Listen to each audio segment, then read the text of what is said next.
Bugun detektiv qirolichasi Agata Kristining 135 yillik tavalludining 135 yilligi. Biz uning hayot va ijodi haqida bugun tanishib o'tamiz. Sizlar uchun virtual ko'rgazma ham tayyorlaganman.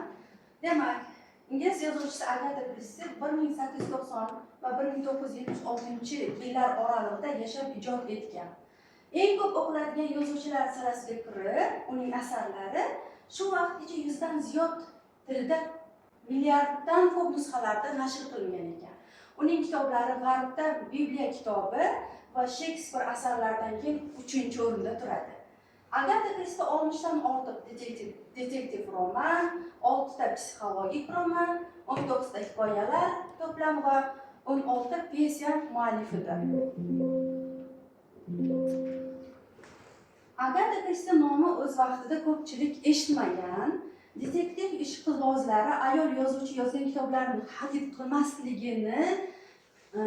qilmasligidan cho'chigan Agata Kristi erkakcha taxallus o'ylab qo'ygan. Bular Mark Boyce, Mark Twain, West Macbeth degan taxalluslar edi. Lekin yozuvchi o'z ismi Agata va birinchi erining familiyasi Kristi bilan mashhur bo'ladi.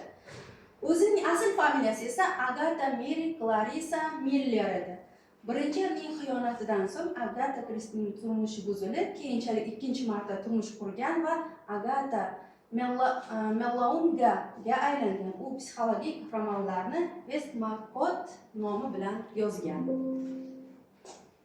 Agata Kristi yozishni yoqtirmagani uchun ko'plab romanlarini og'zaki aytib turib, birovga yozdirgan ekan. Odatda yozuvchi yengil jismoniy mashqlar qilib, qanaqadir yo'llarda ketayotgancha, boshqa joyda ketayotguncha ilhom kelib qolar ekanda. Aytaylik, Abdulla Qahhorda ham shunaqa vaziyatlar bo'ladi-ku, lekin Agata Kristi shunaqa qilgan ekanki, idish-tovoq yuvib turgan joyida ilhom kelib qolar ekan. Agata Kristi gospitalda hamshira bo'lib ishlagan, keyinchalik farmatsevtika sohasida faoliyat yuritgan. Shu sababdan ko'p asarlarida detektiv roman, lekin o'sha detektiv romanda ko'p qahramonlar hammasi ko'pincha o'sha asarlarda bu zaharlanib vafot etar ekan. Farmatsevtika sohasining mutaxassisi bo'lganligi uchun.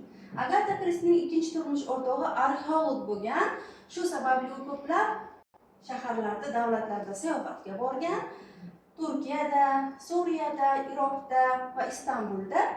10 ta negr bolasi esa mashhur asar bo'lib, Amerikada negr so'zi haqorat so'z bo'lgani uchun uni hindu so'zi bilan qo'llangan.